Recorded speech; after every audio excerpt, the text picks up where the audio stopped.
देखिए green TV YouTube पर भी, बस सब्सक्राइब करें और बेल आइकन दबाएं।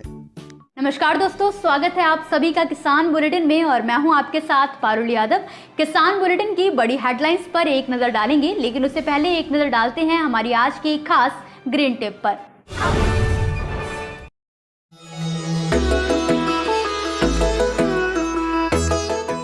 जैसे ही हमने रोपाई की तो रोपाई पर्याप्त गड्ढा में हमारे पहले नमी थी, हमने मिट्टी को हटाया और पौधे को जो है उसकी प्लास्टिक में जिस थैली में जो हमारे बनाया उस थैली को प्लास्टिक हटा दी, उसको हमने लगा दिया।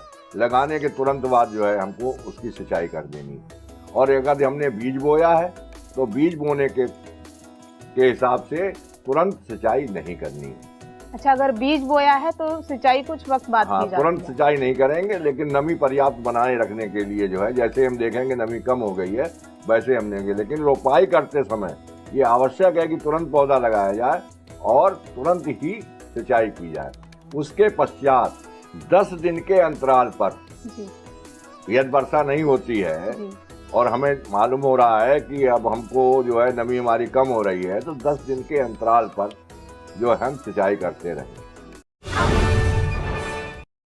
आपको हमारी आज की खास ग्रीन टिप कैसी लगी और आपका इस पर हमारे लिए क्या सुझाव है, हमें कमेंट बॉक्स में लिखकर जरूर बताएं। फिलहाल अब जल्दी से एक नजर डालते हैं किसान बुलेटिन में आज की बड़ी हेडलाइंस पर। भारत में समय से पहले दस्तक देगा मॉनसून, भारतीय मौसम विज्ञान विभाग ने जारी किया अपडेट। धान की खास किस्म नरनारी से होगा डबल मुनाफा, 1 एकड़ में किसान कमाएंगे 1 लाख का लाभ। मध्य प्रदेश सरकार ने तैयार किया मेगा प्लान, 5200 तालाब बनाकर मिलेगा मछली पालन को बढ़ावा। भारत के आधे से ज्यादा किसानों की खेती मॉनसून पर निर्भर है। ऐसे में किसानों के लिए मॉनसून की ताजा अपडेट और उससे जुड़ी हर खबर बहुत जरूरी हो जाती है। इसी के चलते किसान बुलेटिन की पहली खबर में आज हम आपको बताएंगे देश में मॉनसून के आने की क्या संभावना है और ये कब किस राज्य में सबसे पहले अपनी दस्तक देने वाला है। तो बात करेंगे सबसे पहले भारतीय मौसम विज्ञान विभाग के पूर्वानुमान की। तो इसके मुताबिक इस बार 27 मई को मॉनसून के भारतीय तटों तक पहुंचने की संभावना व्यक्त की गई है।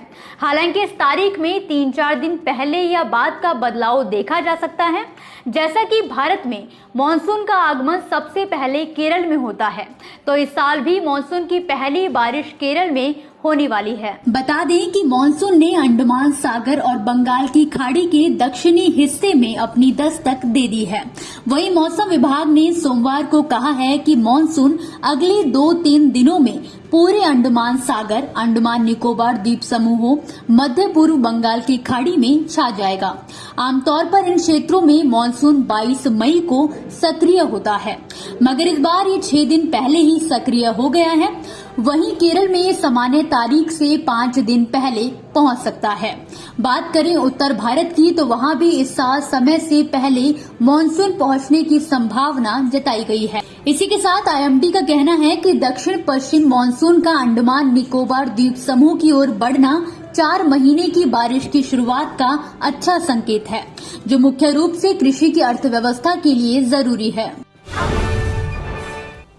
खरीफ सीजन के लिए किसानों की तैयारियां शुरू हो चुकी हैं और खरीफ की मुख्य फसल धान का उत्पादन भारत में बड़े पैमाने पर किया जाता है।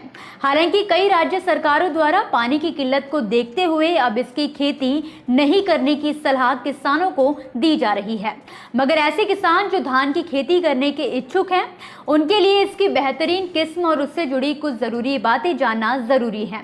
बात करेंगे सबसे पहले धान की एक ऐसी किस्म की जिसे लगाकर किसान प्रति एकड़ में 1 लाख रुपए तक का मुनाफा कमा सकते हैं।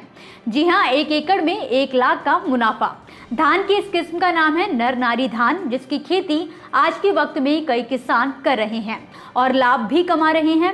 मगर ऐसे किसान जिन्हें इस किस्म के बारे में जानकारी नहीं है, तो हम आपको बता दें कि नरनारी धान काफी मुनाफे वाली फसल है।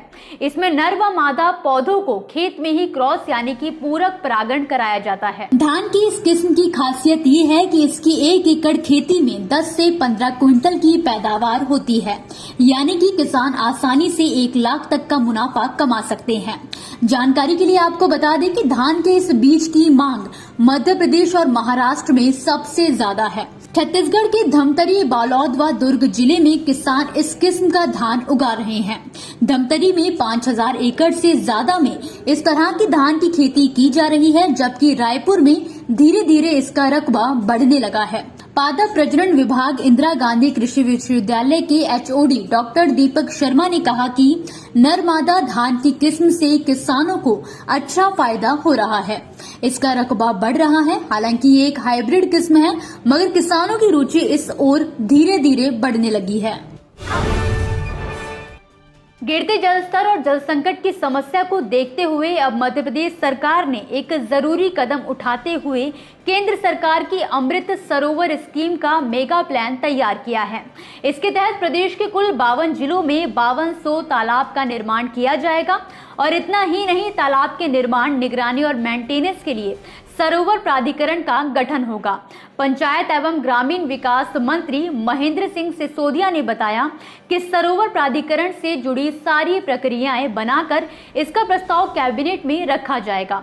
सरोवर प्राधिकरण की मॉनिटरिंग में ही प्रदेश में नए तालाब बनने से लेकर इसकी मरम्मत के सारे काम किए जाएंगे। तो वहीं दूसरी ओर सूत्रों ने बताया है कि प्राधिकरण के सेटअप में IAS को MD बनाया जाएगा। इसके अलावा खास बात ये है कि ग्राम पंचायत तालाब के किनारे फलदार और औषधीय पौधों को रोपेगी।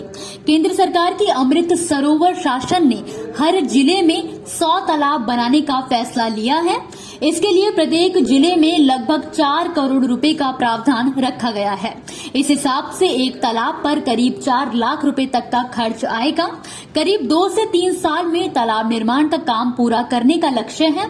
जाहिर है कि तालाबों में पानी का भंडारण होने से भूजल स्तर में इजाफा होगा। इसके साथ ही मछली पालन की ओर भी किसान ध्यान दे सकेंगे और गांवों में तालाब बनने के बाद पशुओं के पानी पीने की समस्या भी कम होगी। दोस्तों, ये थी वो खबरें जिन्हें हमने आप तक विस्तार से पहुंचाया, लेकिन अब हम बात करेंगे कुछ ऐसी खबरों की जिनके बारे में भी आपके पास जानकारी होना जरूरी है। तो चलिए फटाफट से अब एक नजर डालते हैं खेती किसानी और कृषि क्षेत्र से जुड़ी आज की छोटी बड़ी अपडेट्स पर। संयुक्त किसान मोर्चा में शामिल 23 यूनियन आज से चंडीगढ़ में गेहूं की फसल पर बोनस की मांग को लेकर अनिश्चितकालीन पक्का मोर्चा शुरू कर चुकी है। इसके अलावा किसान संगठन 10 जून से धान की रोपाई पर अड़े हुए हैं, जबकि सरकार ने ये तारीख 18 जून निर्धारित कर रखी है। आपको बता दें कि किसान संगठनों के कार्यकर्ता मोहाली में गुरुद्वारा अंब साहिब में पहले इकट्ठा हुए हैं और फिर अनिश्चितकालीन धरने की शुरुआत के लिए चंडीगढ़ का उन्होंने कूच किया। उत्तर प्रदेश के जौनपुर में 7 ब्लॉक के 2175 किसान बांस की खेती करने जा रहे हैं। इसके लिए नदी किनारे खाली जमीन और गांव में बंजर भूमि को चिन्हित किया गया है।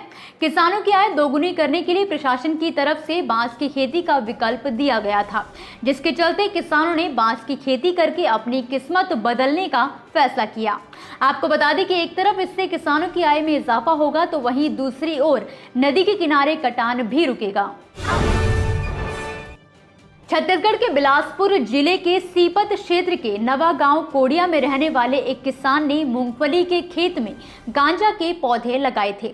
इसकी सूचना पर पुलिस ने गांजा के 18 पौधे जब्त किए हैं।